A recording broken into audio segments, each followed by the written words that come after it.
You know when your favorite app just works? No glitches, no downtime, it just does what it's supposed to do? It feels like magic, right? But it's not. It's this incredible, invisible architecture of resilience. Today, we're going to pull back that curtain on the ultimate digital safety net, the thing that keeps our world online even when things go very, very wrong. So, what is this ultimate digital safety net?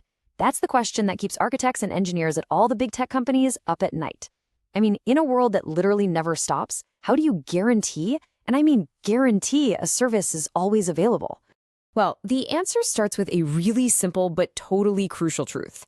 We talk about the cloud like it's this magical thing floating up in the sky, but it's not. The cloud is just a network of massive physical data centers, buildings with real street addresses. And just like any physical thing, they can, and sometimes they absolutely do, fail. So let's get right into it and talk about what happens when the cloud actually fails. And trust me, it does. This isn't some theoretical exercise. Major cloud providers have had regional outages that wiped huge chunks of the internet completely offline. One minute you're sending an email, and the next, your banking app, your streaming service, even your work tools, they've all just vanished. This is exactly why engineers can't just hope for the best. They have to build for the absolute worst. Okay, so if failure is pretty much a given, how do you fight back? Well, you build a fortress, a digital fortress. So let's take a look at the high-level blueprints that engineers use to protect the services that, let's be honest, we all rely on every single day. There are really two fundamental strategies for this. The first is what we call multi-region. You can think of it like having a spare key with your neighbor across town.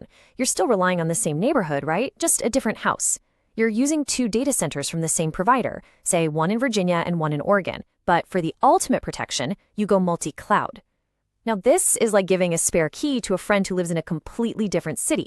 You're using entirely different cloud providers. So if one of those companies has a massive system-wide failure, you're not affected. Your service just keeps on running. Okay, so we've got our high-level strategy down. Now let's get into the nitty-gritty, the how, the specific architectural blueprints, or what we call patterns, that actually bring these digital fortresses to life. So the gold standard, the absolute dream scenario, is known as active-active. Just imagine your favorite app isn't just running in one place, but it's running in 2 or even 3 locations, all at the exact same time, fully live. It's not a backup that's sitting on a shelf waiting to be turned on.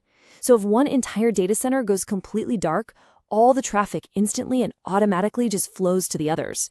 For you, the user, absolutely nothing changes. It is totally seamless.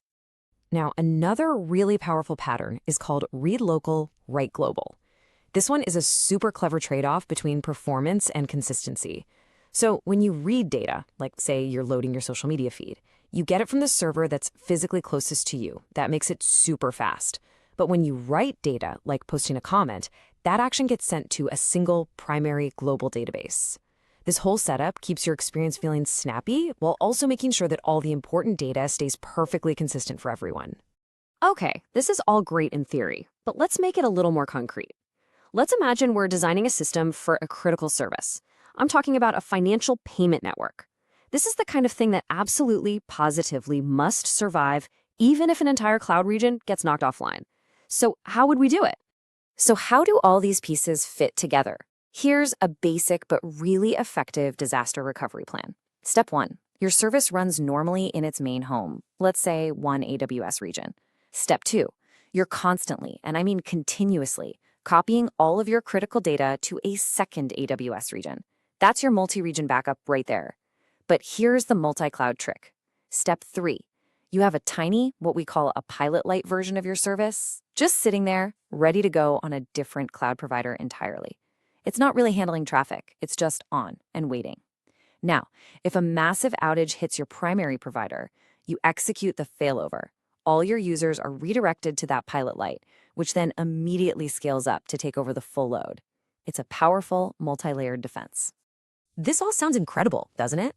It sounds like you can build a system that's nearly invincible, but it's not free.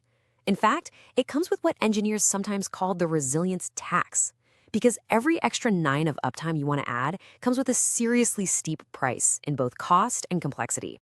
And you can really see the trade-offs right here. Sticking to a single region, simple, relatively cheap. But the moment you expand to a second region, even with the same provider, your costs and your complexity, they jump. Then you take the massive leap to multi-cloud. Suddenly, your complexity is through the roof, your costs are vastly higher, and you need these highly specialized teams who are experts in multiple competing platforms just to keep the lights on. It is a huge, huge commitment. And that really gets to the heart of it all.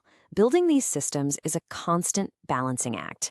Every single company has to weigh the business demand for 100% uptime against the practical reality of what that actually costs, not just in money, but in engineering brainpower and operational effort. So I'll leave you with this question. In a world that demands every service be always on, what's the true hidden cost of that expectation?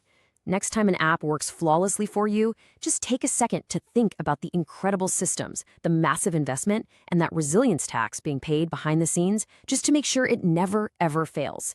Thanks for digging into this with me.